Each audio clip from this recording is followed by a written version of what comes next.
반갑습니다.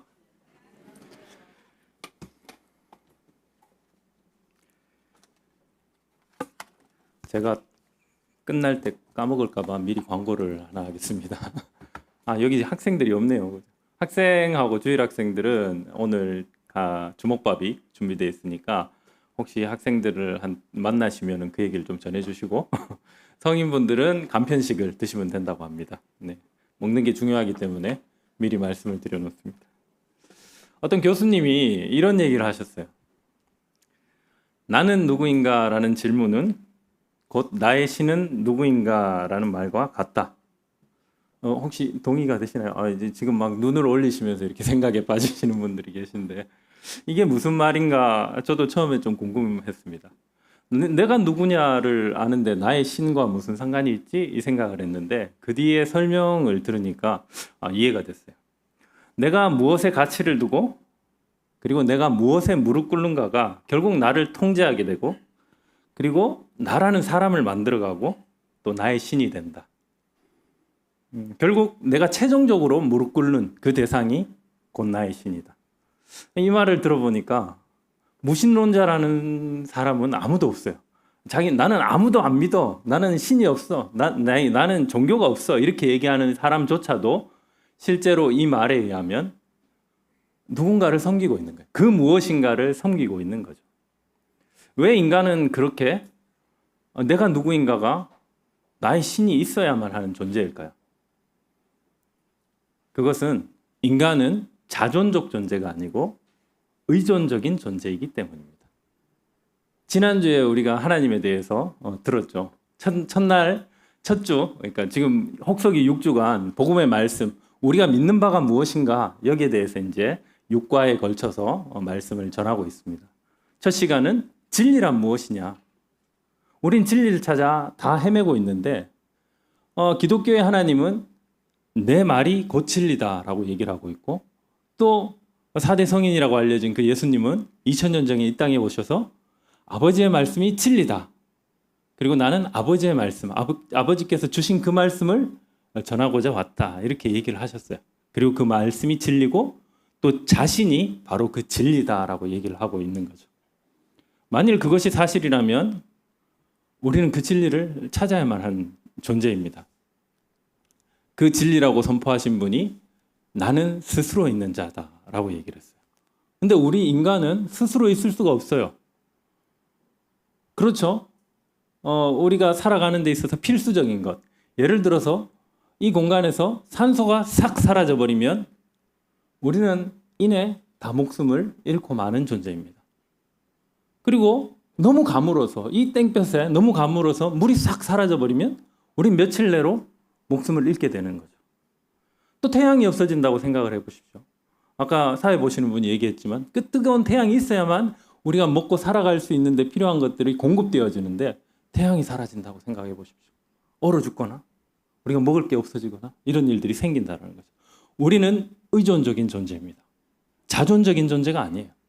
그래서 우리는 무엇인가를 의지하게 돼 있어요.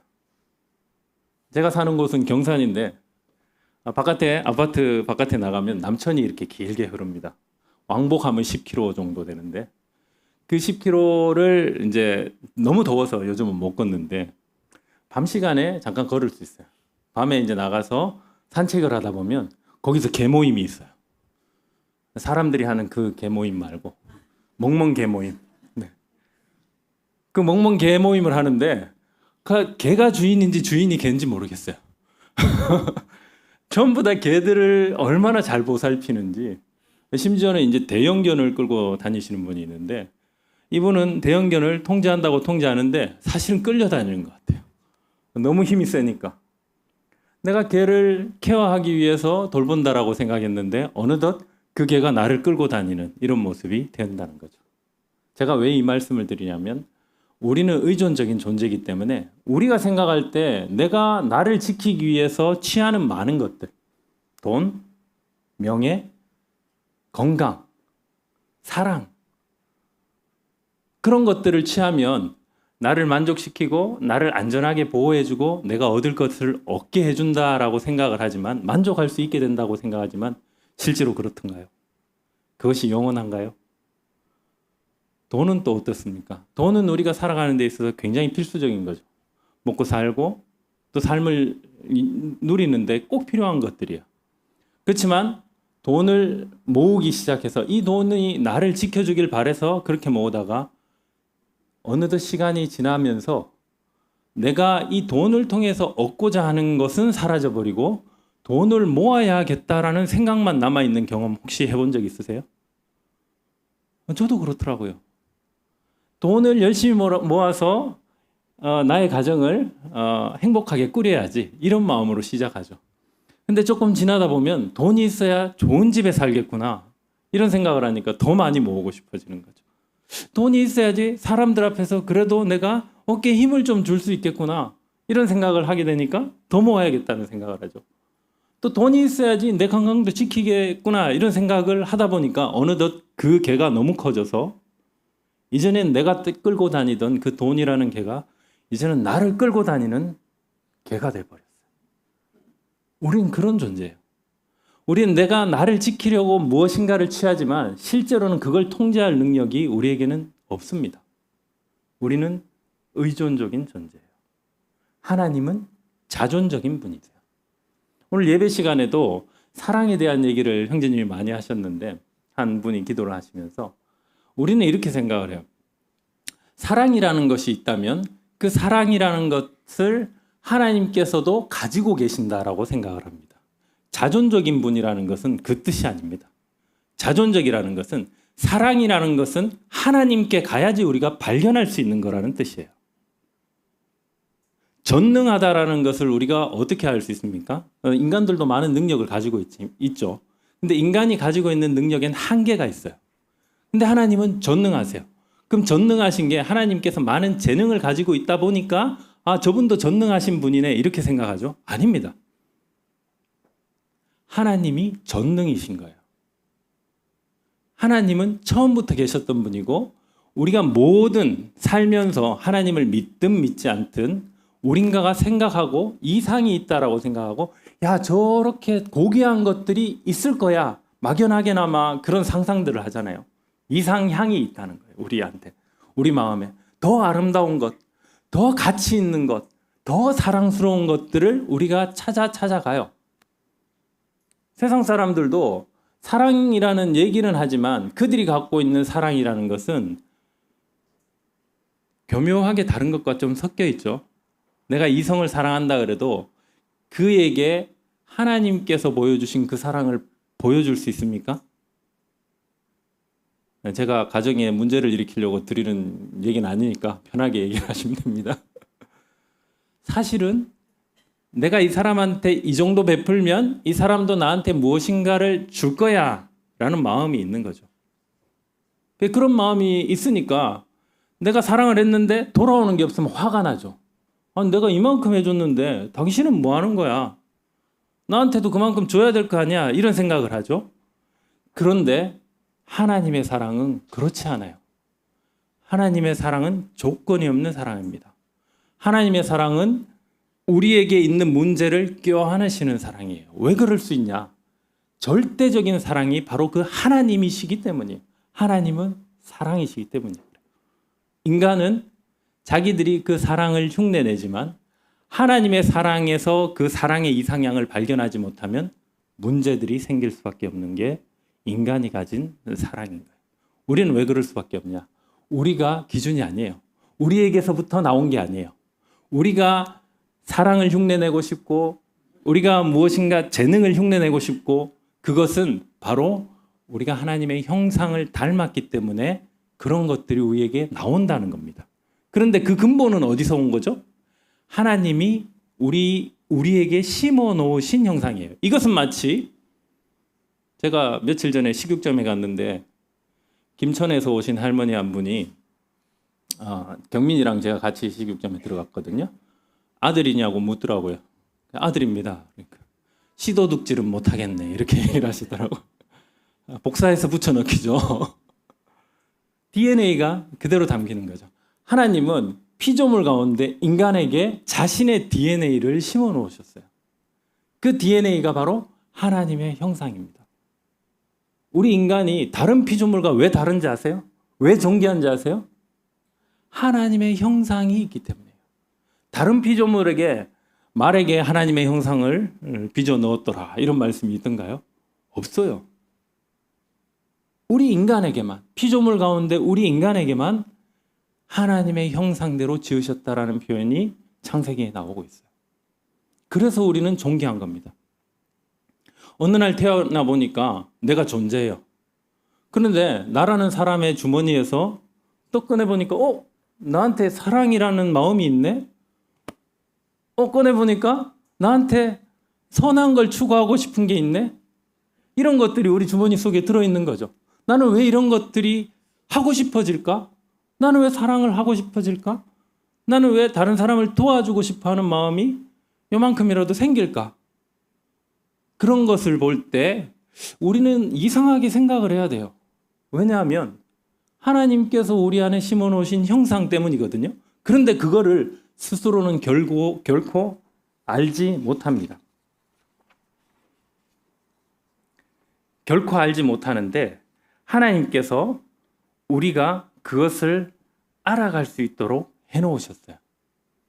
왜 그렇게 하셨냐면은 우리가 더듬어서라도 하나님이란 존재가 계실 거다라는 막연한 생각을 할 수 있도록 우리 안에 심어 놓으신 하나님의 형상이라는 거죠. 근데 그걸로는 하나님을 절대 정확하게 찾진 못합니다. 왜 더듬어서 알게 하시려고 하시냐면 더듬어서 이걸 알게 하시는 거죠. 이거 도대체 언제 내 주머니에 있었어? 이 사랑이라는 것이 왜 내 주머니에 언제부터 생겼지? 왜 나는 선한 것을 추구하고 싶은 게 생겼지? 어떤 사람이 길 가다가 누군가를 때리면 우리 마음 가운데 분노가 일으키죠. 왜 멀쩡한 사람을 때려? 이런 정의감은 어디서 온 거지? 이런 생각들을 우리는 해야 되는 거죠. 가만히 생각해 보면 생각해 볼 만한 거잖아요. 도대체 이것들은 나한테서 언제 들어와 있는 거야? 어느 시점에 나한테 와 있는 거야? 누군가가 우리에게 주시지 않았다면 우리 안에 있을 수 없는 거예요. 그래서 우리는 적어도 모든 사람이 이런 생각을 해봐야 돼요. 도대체 나는 누구인가? 나는 어디로부터 온 존재인가? 내게는 언제부터 이런 게 생겼지? 나는 도대체 이렇게 하다가 어디로 가는 거지? 제가 이렇게 질문하는 것들은 과거에 무수한 철학자들이 다 했던 질문들입니다. 깊이 생각하게 해보면 이 질문들을 할 수밖에 없어요. 누군가가 넣어놓지 않았다면 나한테 존재할 수 없는 것들이에요. 챗GPT에게 요새 많은 질문들을 한대요. AI, 인공지능에게. 그 질문들 할 때 이제 아마 기독교인이 그런 질문을 했던 것 같아요. 수많은 부품들을 막 집어넣어놓고 믹서기에 돌리면은 수많은 시간이 흘러 가다 보면 항공기 한 대가 탁 튀어나오지 않을까라는 질문을 했어요. 당연히 불가능하다라고 얘기했죠. 그럴 일은 절대 없다고 챗GPT가 말을 했어요. 근데 그 질문은 다시 말하면은 우리 인간이라는 존재는 누군가에 의해서 절대적으로 그런 아름다운 것들, 이상적인 것들을 부여받지 않고는 우리 안에 생길 수 없는 것들이 우리 안에 있는 존재라는 거예요. 우리를 이렇게 생겨먹게 만든 누군가가 있을 거다. 이 질문을 하게 만드시려고 하나님께서 자신의 흔적들을 우리 안에 심어 놓으신 거예요. 온 세상 가운데, 자연 만물 가운데 하나님의 지문을 묻혀 놓으시는 거예요. 이거 어디서 왔지?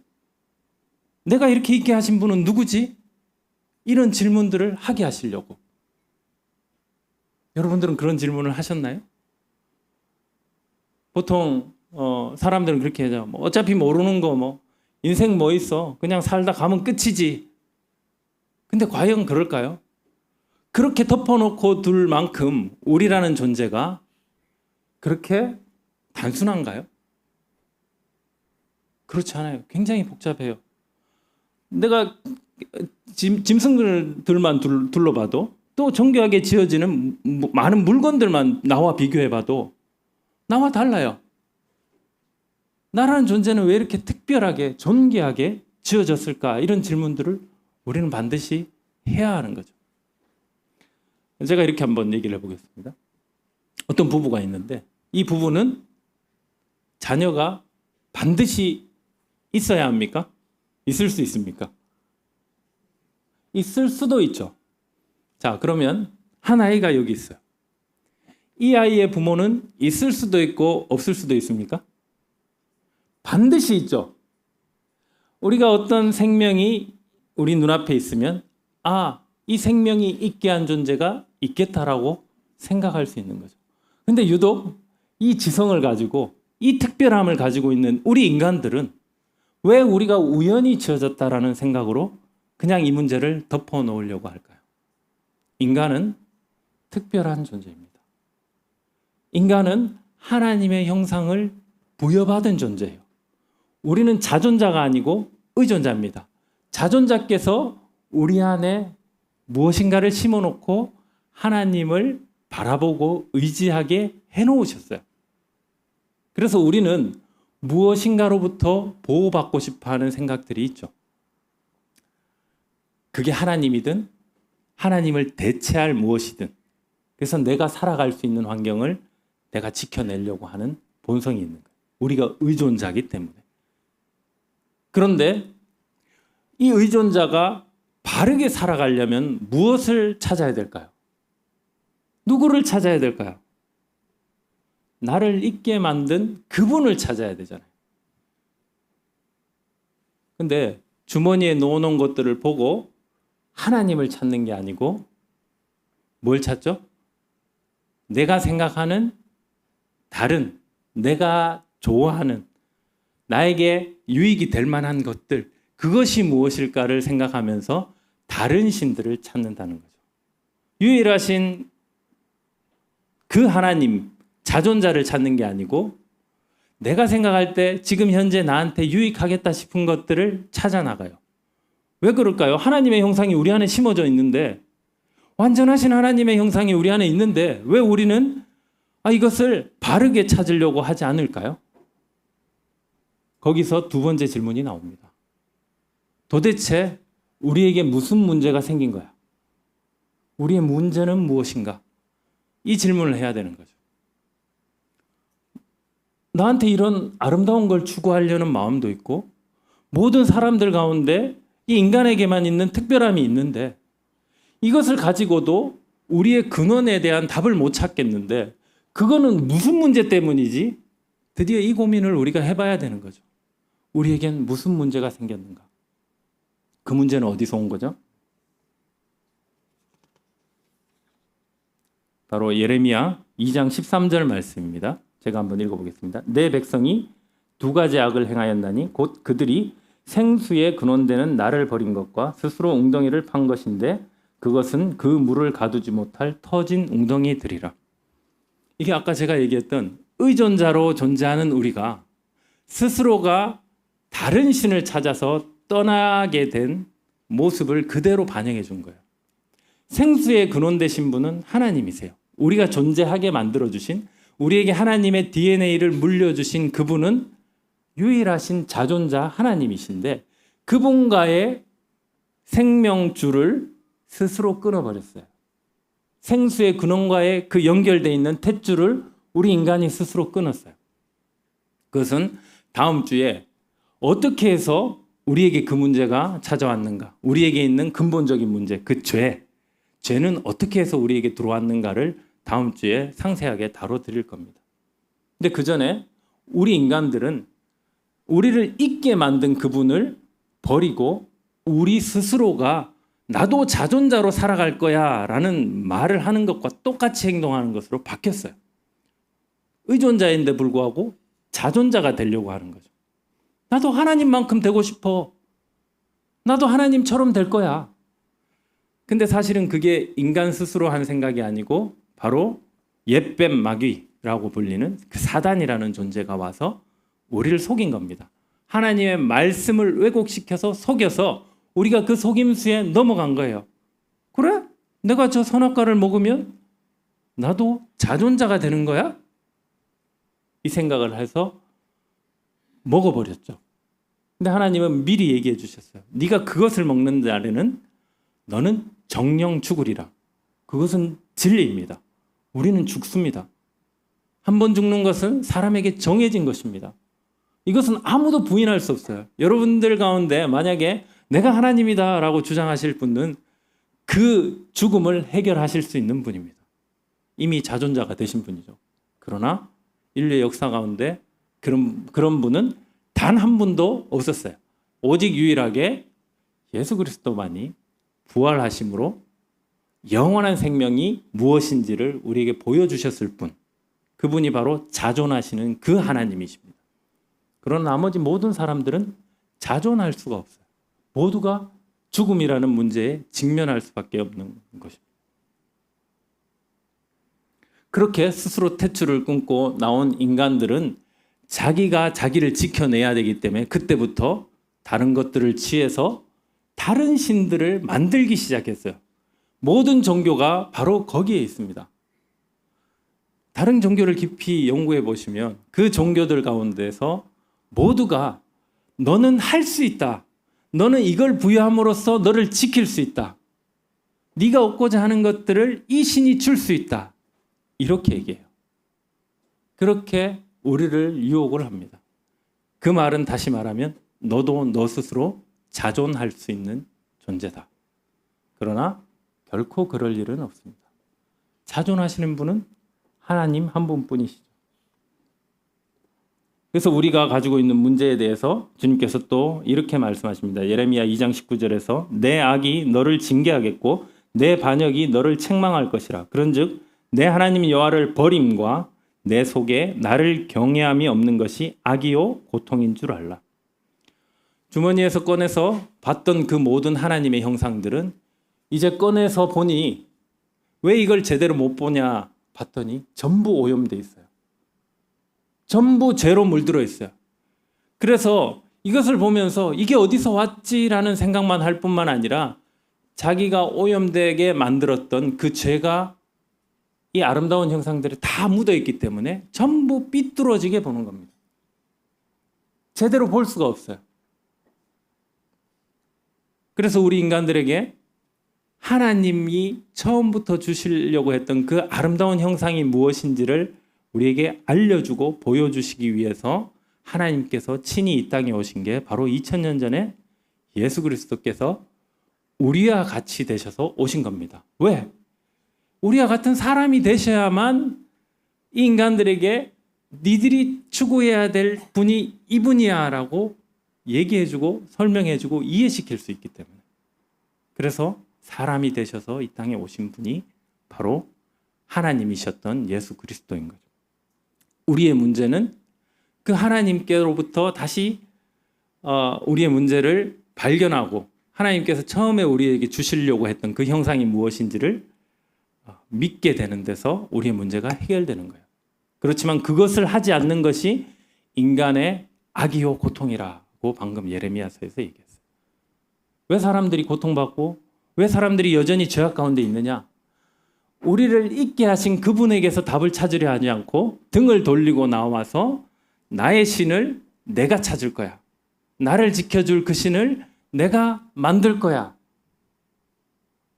마치 가인이 죄를 짓고 하나님을 등지고 떠나가서 자기 스스로의 애녹성을 쌓은 것처럼 우리는 모두가 다른 것들로 하나님을 대체해서 살아가려고 하고 있어요. 그것이 우리의 죄요, 악이요, 우리를 고통스럽게 만드는 거다라고 얘기를 하죠. 하나님과 연결되어 있는 그 생수의 줄이 우리에게 여전히 연결되어 있다면 없을 문제인데 우리 스스로가 그것을 끊고 나와서 죄악 가운데서 살아가고 있기 때문에 우리에게 이와 같은 문제가 있다는 겁니다. 그러면 그런 문제를 가진 우리 인간들은 어떤 결말에 이르게 되죠? 우리를 이렇게 의존적인 존재로 만드신 존재하게 하신 그 하나님께서 우리에게 하신 말은 너희들에게 두 가지 길이 있다라고 얘기를 해주셨어요. 하나님을 떠난 자들에게 하나님께서 하신 말씀은 심판이 있다라고 얘기를 하십니다. 한 번 죽는 것은 사람에게 정하신 것이요. 여기에 대해서 부정할 분은 아무도 없겠죠. 여러분들이 무수히 매일매일 겪는 일입니다. 우리 주변에 많은 분들이 우리 함께 존재하다가 사라져만 갔어요. 우리 곁에 남아 있는 분들이 저도 이제 나이가 먹고 가면 저도 언젠가 사라지죠. 이건 부정할 수가 없어요. 근데 자존케 했다라고 그렇게 얘기하셨던 그 하나님께서 어떤 얘기를 우리에게 하셨냐면 죽음 이후에 네 삶에 대해서 심판이 있다라고 얘기를 해요. 그 영역은 우리가 아직은 보지 못했어요. 그렇지만 우리를 보면 이처럼 존귀하게 만들어진 우리를 보고 이처럼 이상향을 추구하는 하나님의 형상을 가진 우리를 보게 되면 그리고 우리의 상태가 왜 이렇게 됐는지를 명확하게 얘기해 주신 진리를 선포하신 그분의 얘기가 거짓이 없다면 우리가 보지 않았지만 우리가 죽음 이후에 겪을 그 심판도 반드시 존재한다라는 것입니다. 그리고 이렇게 또 얘기를 하세요. 이러므로 우리 각 사람이 자기 일을 하나님께 직고하리라. 이 말은 뭐냐면 자기 스스로가 하나님 앞에 섰을 때 내 죄를 내가 다 고한다라는 뜻이에요. 이것은 마치 요즘 자동차에 성도 여러분들도 다 차에 하나씩 달린 거 있죠. 블랙박스. 블랙박스가 사고가 딱 일어났을 때 켜보면 다 녹화가 되어 있어요. 우리 몸에도 블랙박스가 있는 거 아세요? 양심이라는 블랙박스가 있어요. 다 아시잖아요. 내가 나쁜 짓 하면 내 마음에 찔림이 있어요. 내가 나쁜 짓 하고 덮어놓으려고 해도 자꾸 생각이 나요. 근데 그거는 세월이 지나면 또 잊혀질 수가 있어요. 그런데 언제 다시 그 블랙박스가 재생이 되냐면 하나님 앞에 서는 날. 한 번 죽고 난 다음에 하나님 앞에 섰을 때 그 후에 심판이 있으리라 하셨던 우리를 존재케 하셨던 그 자존자께서 너희가 직접 틀어라 하실 때 내가 내 죄를 다 이실직고하게 된다는 거예요. 이것이 자존자께서 우리에게 얘기해 주신 겁니다. 이 성경 첫 번째 시간에 배웠던 이 불가능한 사실 우리에게 이 성경이 이렇게 보급된다는 것도 어떤 힘이 아니고서는 우리에게 도착할 수가 없는 거예요. 이 말씀이 보존됐다는 것만 해도 하나님이 자존자가 실존하신다는 얘기입니다. 그리고 가장 중요한 건 여러분이 지금 이 자리에 있고 여러분들이 숨쉬고 살아가는 것 자체가 자존자가 계시다라는 것을 증명하는 겁니다. 하나님의 형상이 새겨진 이 사람들, 여러분 한 분 한 분이 하나님의 실존을 증거하고 있어요. 그렇기 때문에 하나님 앞에 섰을 때 나도 내한테 저장돼 있지 못하던 그 내가 저지른 모든 죄에 대해서 하나님 앞에 다 드러나게 돼 있다는 겁니다. 우리가 의존적인 존재라는 것을 몇 구절 살펴보겠습니다. 이사야 42장 5절 제가 읽어보겠습니다. 하늘을 창조하여 펴시고 땅과 그 소산을 내시며 땅 위의 백성에게 호흡을 주시며 땅에 행하는 자에게 영을 주시는 하나님 여호와께서 이같이 말씀하시되. 우리가 살아가고 호흡하는데 이 호흡이 여러분들이 스스로 만들어낸 호흡입니까? 내가 산소와 수소를 결합해서 물을 만들어내고 있습니까?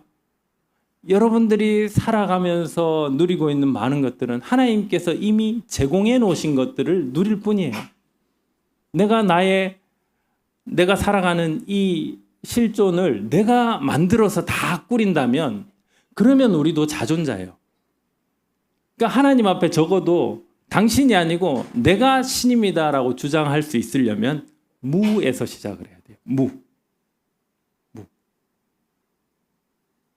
숨도 못 쉬는 곳, 캄캄한 어둠, 바닥이라는 것도 존재하지 않는다면 끝없이 떨어져야 되겠죠. 그 가운데서 스스로의 힘을 가지고 무엇인가를 해놔서 빛이 있으라. 내가 설 수 있는 땅이 생겨라. 내가 마실 수 있는 물이 생겨라. 할 수 있어야 자존자라는 거죠.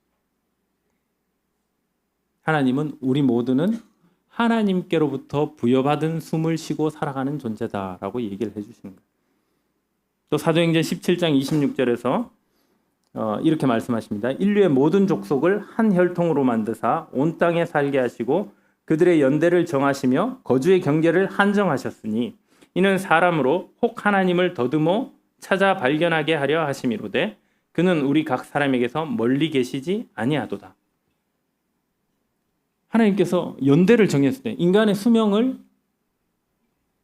하나님께서 정해 놓으셨다라는 거예요. 내가 어느 날 이렇게 뭐 스스로 목숨을 끊는 분들도 있겠지만 내가 언제 어느 시점에 하나님께서 내 호흡을 끊어서 생명을 취하실지 몰라요. 하나님께서 정하신 때만큼 나는 살아가는 존재라는 거죠. 그리고 거주의 한계도 하나님께서 정해 놓으셨어요. 이 나라 저 나라 그 나라의 힘이 세가지고 그 나라를 지키는 것 같지만 하나님께서 그 국가들의 경계를 지키고 그 안에서 살아가게 하셨다라는 거예요. 이렇게 하신 이유가 뭐냐면 여러분들이 더듬어서 하나님을 발견하게 하시려고. 근데 아까도 말했죠. 누군가 있구나 정도까지를 알게 하시는 거예요. 누군가 있구나. 근데 그 계신 분이 누군가요? 라는 답을 얻고자 한다면 하나님의 이야기를 그때부터 들으셔야 되겠죠. 자존하신 그분이 해주신 얘기를 들으셔야 됩니다. 그리고 이분이 하시는 말씀이 진리인가 아닌가를 한번 연구해 보셔야 돼요. 나의 실존에 대해서, 나의 존재에 대해서 내가 어디서부터 왔고 어떤 문제를 안고 지금 살아가고 있으며 나는 결국 어디로 갈 것인가에 대한 답을 주시는 분이라면 성경은 그것을 우리에게 분명히 얘기를 하고 계세요. 그렇다면 그분이 하시는 음성을 듣는 것이 여러분 인생에서 가장 시급한, 가장 중요한 일이라고 말할 수 있는 것입니다. 우리에게 주어진 두 운명의 길은 이렇게 갈라집니다. 하나님께서는 이렇게 말씀하세요. 아들을 믿는 자에게 영생이 있다. 이 아들은 아까 말씀드렸듯이 2000년 전에 이 땅에 오셔서 자존자가 누구신지를 인간의 모습으로 우리에게 그대로 보여주신 분. 보여주실 뿐만 아니라 우리가 갖고 있는 이 죄의 문제를 어떻게 벗어날 수 있는지 거기에 대한 해답과 그 모든 해결책을 가지고 오신 그분입니다. 자존자께서 우리에게 이렇게 말씀하세요. 자존하신 하나님께서 아들을 믿는 자에게는 영생이 있다. 영원한 생명이 있다라는 거예요. 아들에게 순종하지 아니하는 자는 영생을 보지 못하고 도리어 하나님의 진노가 그 위에 머물러 있느니라. 자, 스스로 탯줄을 끊고 떠나간 그 인간에 대해서 하나님께서 용서하시고 돌이킬 기회를 주셨어요. 니들이 어디서부터 왔는지, 니들이 갖고 있는 문제가 무엇인지, 그리고 그 문제에서 벗어날 수 있는 해결책을 내가 어떻게 제공했는지 이것을 다 알려주셨음에도 불구하고 거역하는 그 의존적인 존재에 대해서 하나님께서 심판하신다면 그 하나님은 불의한 분입니까? 불의하다고 할 수 있을까요? 그렇지 않은 것이죠. 우리를 존재케 하신 그분께서 우리에게 생명도 주시고 그 생명을 버리고 스스로 떠나갔던 그 악을 행했던 자들을 다시금 돌이킬 수 있도록 기회의 문도 여시고 알려주셨음에도 불구하고 그것을 거절한 사람들에 대해서 아들을 믿지 않고 순종치 않은 자에 대해서 하나님의 진노가 있으리라고 하신 것은 불의한 것이 아니고 정의로운 것입니다. 그러기에 우리 인생이 할 수 있는 것은 우리에게 자신이 내가 너희를 잊게 했다라고 얘기하시는 그분께 돌아가야 되는 겁니다. 이사야 55장 6절 말씀을 읽겠습니다. 너희는 여호와를 만날 만한 때에 찾으라. 가까이 계실 때에 그를 부르라. 악인은 그의 길을, 불의한 자는 그의 생각을 버리고 여호와께로 돌아오라. 그리하면 그가 긍휼히 여기시리라.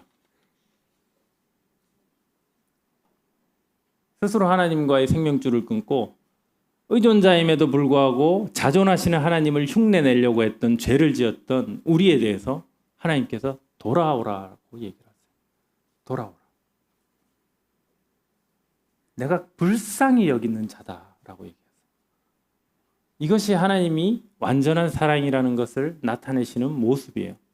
그 하나님께로 돌아가면 우리가 이전에 범죄에서 하나님의 형상을 훼손시켜 놨던, 죄악으로 물들어 있던 그 모든 하나님의 형상을 하나님께서 다시금 회복시키겠다고 약속하셨어요.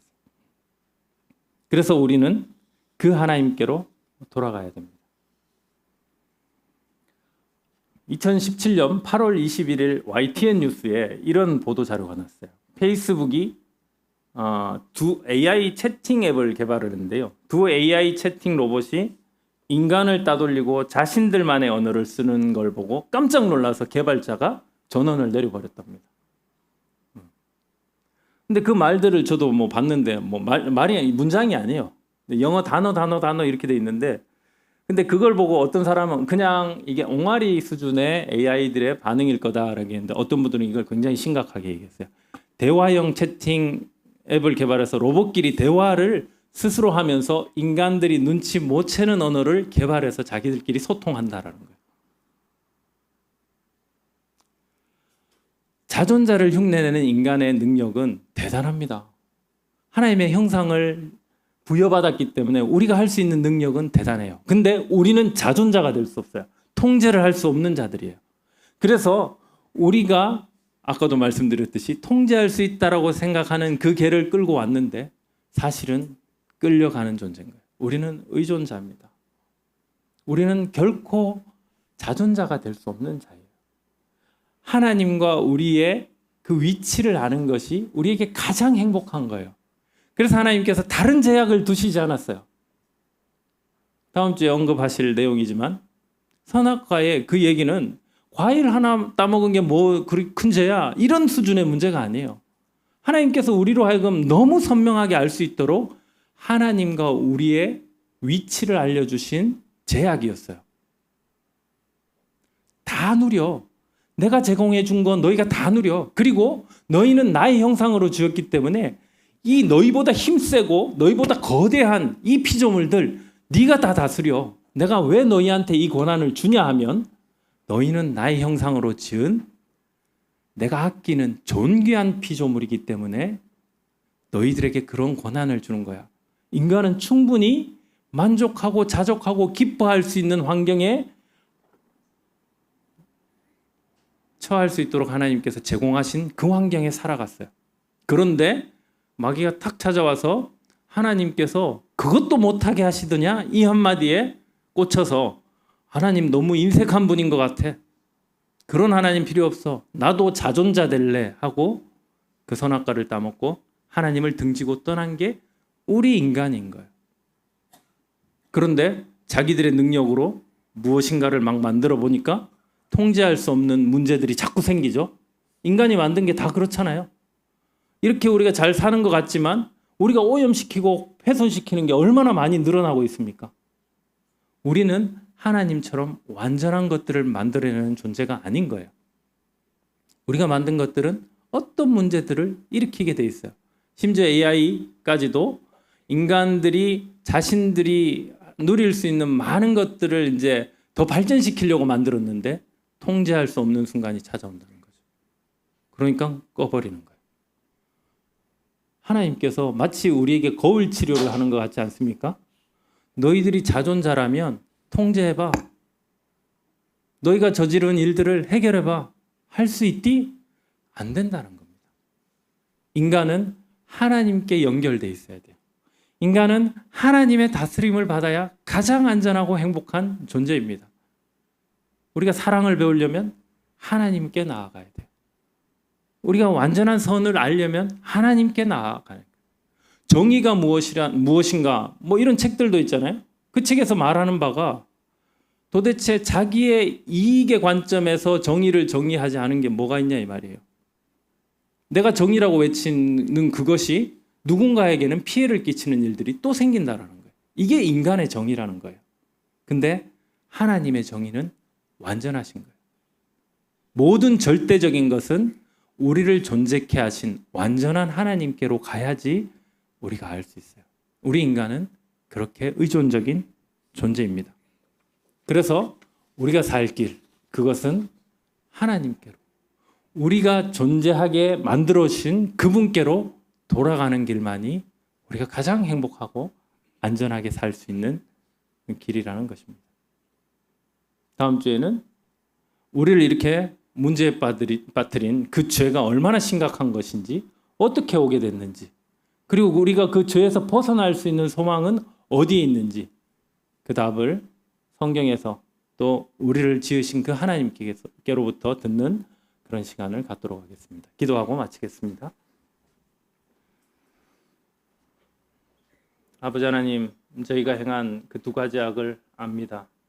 하나님께서 참 아름답게 지으시고 피조물 가운데 가장 높은 지위를 주셨던 우리 인간이 하나님의 자리를 넘보고 그것을 탐하여서 스스로 가두지 못할 웅둥이를 만들고 그 안에 생명을 주지 못할 물을 채우는 그런 어리석음을 범한 자들입니다. 그러나 하나님께서 저희를 긍휼히 여기셔서 하나님의 사랑을 저희 가운데 나타내시고 참으로 참된 사랑이 무엇인지, 참된 선이 무엇인지, 참된 공의가 무엇인지 하나님께로부터 그것을 알아야 되는 것을 저희로 알게 하시고 찾아갈 수 있게 하심을 감사드립니다. 이 땅에 다시 오셔서 또 저희를 불러가실 그때까지 아직도 하나님을 떠난 그 어리석은 백성들을 참아주시고 하나님께로 돌아올 수 있는 그 길을 열어주시고 하나님의 진리의 말씀을 저에게 남겨주심을 너무나 감사드립니다. 이 기회 때에 하나님께서 저희를 부르실 때에 주의 음성을 듣고 돌아오는 그 믿음의 역사들이 계속해서 일어날 수 있도록 주님 함께하여 주시길 구합니다. 감사드리며 우리 구주 예수 그리스도 이름으로 기도드렸습니다.